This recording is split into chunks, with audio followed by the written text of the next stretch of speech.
ఇక తెలంగాణ వ్యాప్తంగా హోలీ సంబరాలు ఘనంగా జరుగుతున్నాయి. చిన్న పెద్ద తేడా లేకుండా అందరూ రంగులు చల్లుకుంటూ ఎంజాయ్ చేశారు. పలు చోట్ల కాలనీ నివాసులంతా ఒకే దగ్గర చేరి డీజేలు పెట్టుకుని రెయిన్ డాన్సులు చేస్తూ రంగోలీ జరుపుకున్నారు.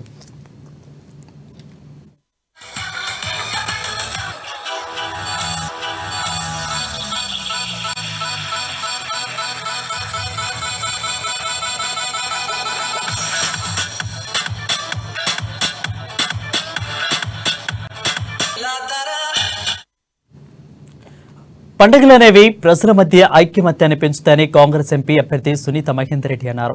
మల్కాజ్గిరి పరిధిలోని వన్ సిటీ గ్రేటెడ్ కమ్యూనిటీలో నిర్వహించిన హోలీ వేడుకలో ఆమె పాల్గొన్నారు.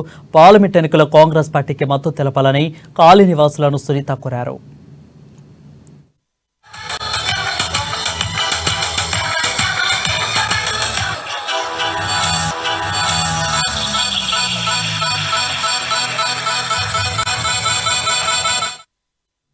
ఇక మెడ్చల్ జిల్లాలోని కుత్బుల్లాపూర్ జైపేరి పార్కులో హోలీ సంబరాలు అంబరాన్నంటాయి. కాలనీ నివాసులు సహజ కలర్లతో వీధికి వచ్చి ఒకరిపై ఒకరు చల్లుకుంటూ సందడి చేశారు. కెమికల్స్ కలర్స్ కాకుండా సహజ సిద్ధమైన కలర్స్ వాడుతూ పర్యావరణానికి సహకరించాలని వారు సూచించారు.